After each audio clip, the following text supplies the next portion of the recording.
اعوذ من الشیطان الرجیم بسم اللہ الرحمن الرحیم۔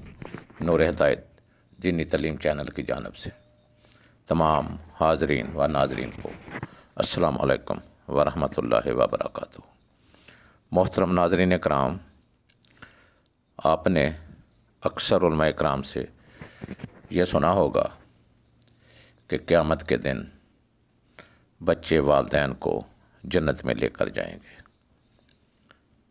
میں نے پڑھا بھی ہے، سنا بھی ہے۔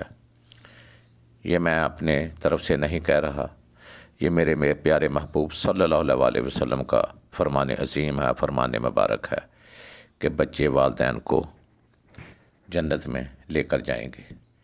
لیکن اس کے ساتھ ساتھ ایک چیز اور بھی سامنے آئی ہے، وہ جو ہمیں علماء کرام کامی بتاتے ہیں کہ بچے شکایت بھی کریں گے والدین کی۔ قیامت کے روز بچے شکایت بھی کریں گے۔ وہ کون سی شکایت ہے؟ آج میں آپ کو وہ بتانے والا ہوں، تاکہ ہم سب جو صاحب اولاد ہیں یا صاحب خاندان ہیں یا صاحب اقتدار ہیں، ان سب سے جواب ہوگا، ان سب سے پوچھا جائے گا۔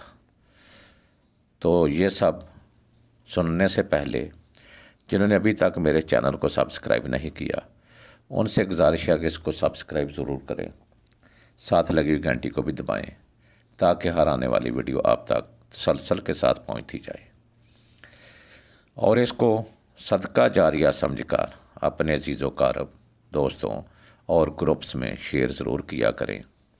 صدقہ جاریہ کا ثواب ملے گا، نیت کا ثواب اللہ رب العزت دینے والی بہت ہی اعلیٰ اور پاک ذات ہے، وہ نیتوں کے ثواب دیتی ہے۔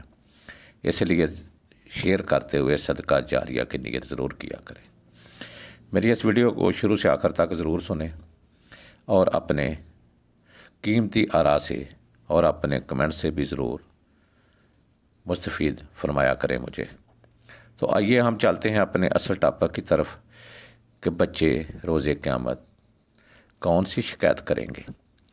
بچہ روز قیامت اپنے والدین سے یہ کبھی بھی شکایت نہیں کرے گا کہ آپ نے مجھے سیر و سیاحت نہیں کروائی، یا آپ نے ہمیں کھلونے اور مہنگا موبائل خرید کر نہیں دیا، یا آپ نے مجھے اچھا ڈاکٹر اور انجینئر نہیں بنایا۔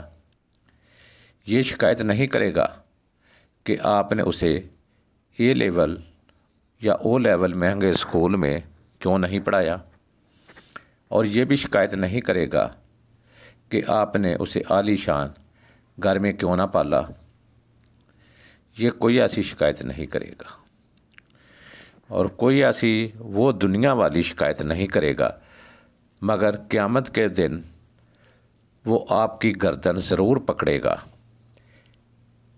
کہ آپ نے اسے نماز کے لیے جاگنا کیوں نہیں سکھایا، آپ نے اسے برائی سے بچنا کیوں نہیں سکھایا، آپ نے اسے قرآن و دین اسلام کی تعلیم کیوں نہیں دی، آپ نے اسے برے لوگوں کی صحبت سے کیوں نہیں بچایا، آپ نے اس کی شادی میں دیر کر کے اسے فتنے میں مبتلا کیوں کیا، آپ نے اسے گانے سننے کی عادت کیوں ڈالی، آپ نے اسے خاص کر بچیوں کو ستر و حیا کی تعلیم کیوں نہ دی، آپ نے اسے گندے لباس کی عادت کیوں ڈالی، آپ نے اسے بڑوں اور رشتوں کا ادب کرنا کیوں نہ سکھایا۔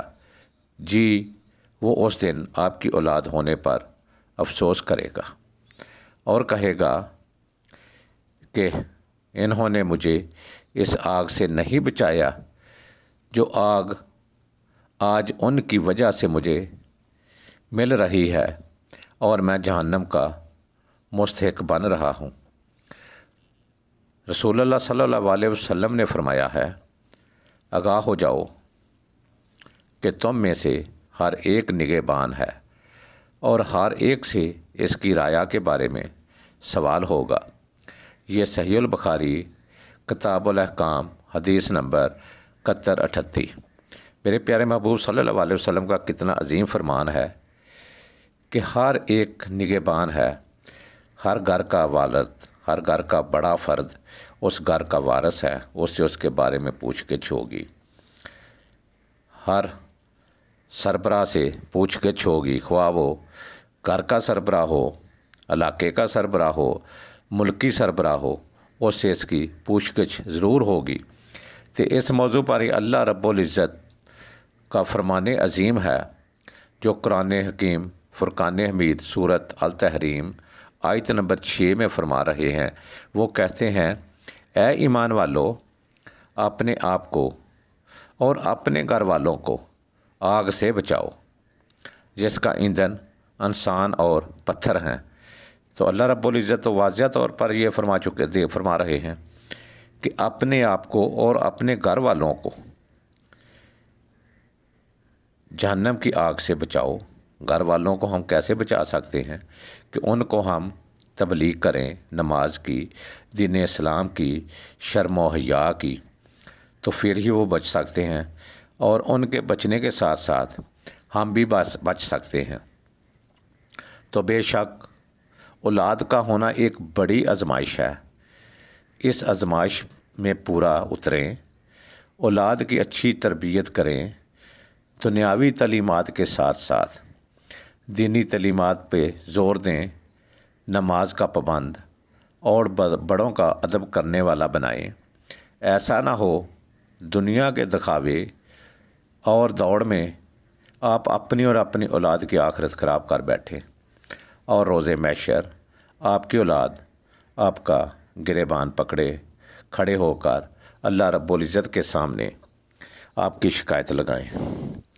تو یہ تھا آج کا ایک ہے تو چھوٹا سا لیکن بہت ہی اہم اور عمدہ پیغام ہے جو ہر سربراہ کے لیے ہے۔ میں پہلے عرض کر چکا ہوں، خواہ وہ گھر کا سربراہ ہو، وہ محلے کا سربراہ ہو، علاقے کا سربراہ ہو یا ملکی سربراہ ہو، جتنا بھی وہ ہوگا اتنے حساب سے اس کے ساتھ سوال کیا جائے گا، اس سے ان کا ایسے ہی حساب لیا جائے گا جتنا کہ وہ ذمہ دار ہوگا۔ تو اس سے میری گزارش ہے تمام سربراہان سے، تمام والدین سے، کہ وہ اپنے بچوں کو ہمیشہ اچھی تربیت دیں۔ ہم میں اکثر ایک بات دیکھی جاتی ہے، جو بچہ سکول میں نالائق ہو اس کو درس میں ڈال دیا جاتا ہے، جو بچہ ٹیڑھا ہو، ہاتھ پیر اس کے کام نہ کرتے ہوں، اس کو درس میں ڈال دیا جاتا ہے۔ کیوں؟ ایسا کیوں ہے؟ یہی ہماری کمزوریاں ہیں، یہی لیے تو ہم دنیا سے پیچھے رہ چکے ہیں، اور آج امت مسلمہ کس قدر رسوائی کا شکار ہو چکی ہے۔ یہی وجہ ہے کہ ہم دین اسلام کو سیریس نہیں لیتے، ہم دنیاوی تعلیم کو سیریس لیتے ہیں، ڈگریوں کو سیریس لیتے ہیں، حافظ کی ڈگری کو ہم سیریس نہیں لیتے، اسلام کی ڈگری کو ہم سیریس نہیں لیتے۔ تو خدا را سب سے پہلے اسلام ہے، اس کے بعد یہ سب دنیا ہے۔ سب سے پہلے اللہ تعالیٰ کا احکام عظیم ہے، اس کے بعد یہ سب دنیا کی ڈگریاں ہیں۔ تو سب سے پہلے جو اللہ رب العزت نے ہمیں اعلیٰ ترین ڈگری قرآن مجید دی ہے، اس کو حاصل کرنے کی کوشش کریں، اپنے بچوں کو کروائیں۔ تو اس کے ساتھ ہی میں آئندہ ویڈیو تک آپ سب سے اجازت چاہتا ہوں۔ خدا حافظ۔ السلام علیکم ورحمۃ اللہ وبرکاتہ۔